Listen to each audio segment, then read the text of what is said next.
Yo, famille, j'espère que vous allez bien. Bienvenue chez MVP Foot. On va faire le journal des éléphants.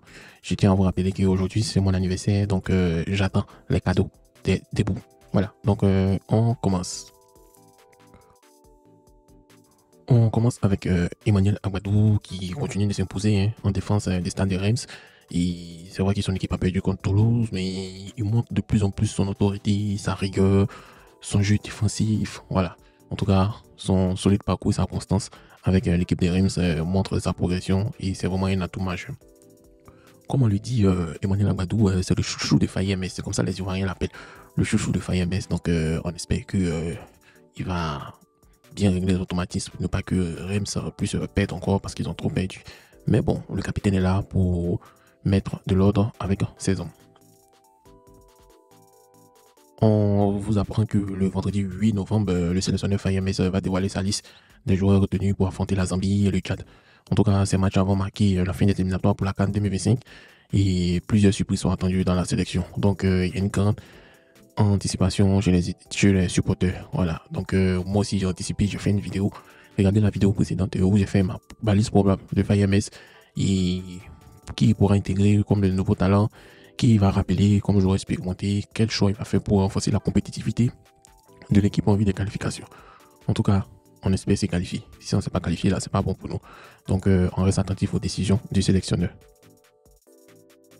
On apprend aussi que le directeur général de l'ONS a été informé. Voilà, on apprend que le directeur a été informé que les employés de l'entreprise continentale en charge de l'entretien et de la maintenance des stades et du BNP vont faire un arrêt de travail à partir de lundi 4 novembre en vue de revendiquer le paiement des arriérés. Donc, ils ont informé le ministre des Sports et ils veulent mener une médiation. Bon, en tout cas, le directeur général de l'ONS, on espère qu'ils vont entendre le cri des cœurs de ces employés. Comment est-ce qu'on peut faire plusieurs mois sans payer un employé? Comment est-ce qu'il va manger?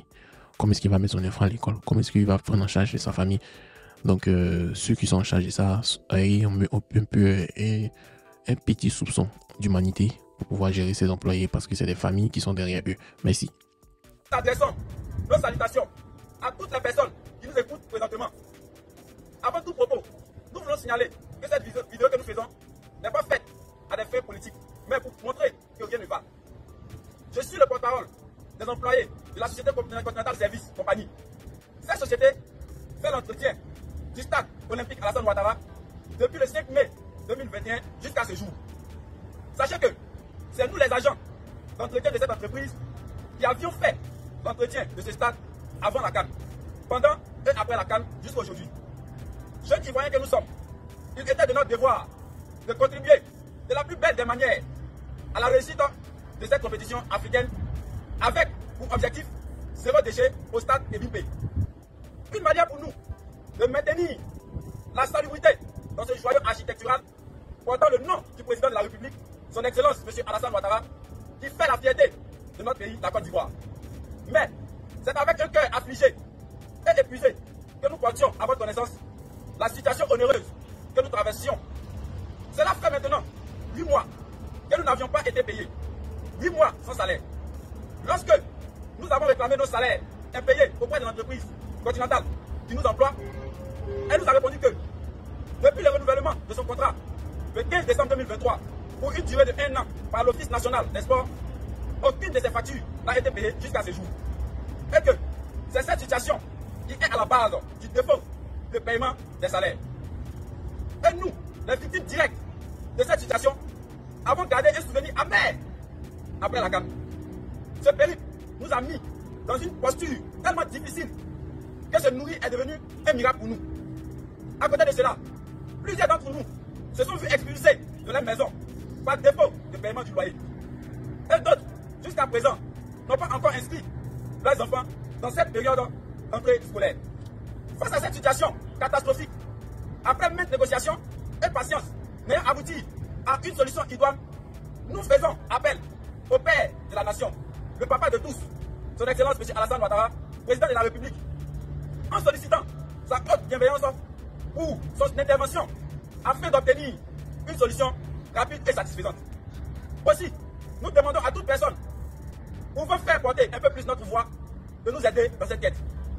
Fait à Abidjan, le 4 novembre 2024. Je vous remercie. On a vu aussi Odilon Cotonou qui a joué contre l'Atalanta. C'est vrai qu'il a joué 19 minutes, mais ça fait plaisir de le revoir sur le terrain. Donc on espère qu'il va continuer, pourquoi pas devenir des joueur titulaire indiscutable dans ce club. Donc on espère le voir comme ça parce que il y a certaines langues qui ont commencé à dire que son transfert à l'Atalanta c'était un mauvais choix des carrières. Donc on espère qu'il va fêter ces langues. Donc courage à toi. Et moi je suis sûr qu'ils vont pas t'appeler le vendredi parce que tu n'as pas joué beaucoup, tu n'as joué que 19 minutes, mais c'est toi de cette période pour t'intégrer et aussi pour devenir titulaire indiscutable.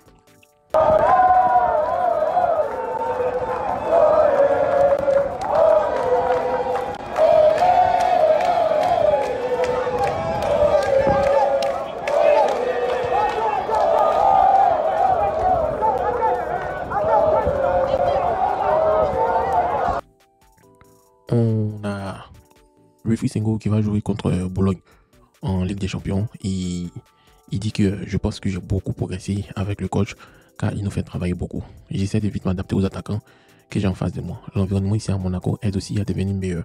Mon objectif est simplement de me perfectionner chaque match lors de chaque entraînement. De manière générale, c'est une continuité et le groupe vit bien. Donc il y a une bonne ambiance et je suis content. En tout cas, c'est une bonne équipe quand même, l'équipe de Monaco.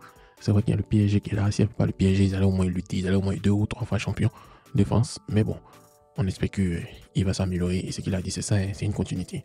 On est dans le processus d'amélioration continue. Il faut toujours s'améliorer. Voilà, c'est valable dans tous les domaines d'activité. On va terminer avec Sébastien Haller, qu'on voit qu'il n'a vraiment pas marqué depuis le 10 avril 2024. Ça fait vraiment 7 mois et 24 jours. Les gens ont commencé à dire que c'est le cousin de Christian Kwame. Donc, Sébastien Haller, je sais qu'ils vont t'appeler. Et parce que tu es le chouchou des Ivoiriens et de Fayet MS. Et quand tu vas venir, on espère que tu vas marquer un but. Voilà. Si tu marques un but, ça va peut-être être le déclic. Donc, on espère que tout cela va changer. Donc, c'est ça.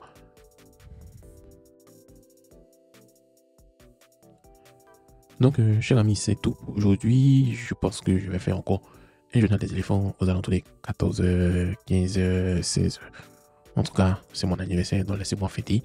Il est debout, j'attends vos cadeaux, j'attends vos merci, j'attends vos PayPal, tout ça. Donc, passez une agréable journée.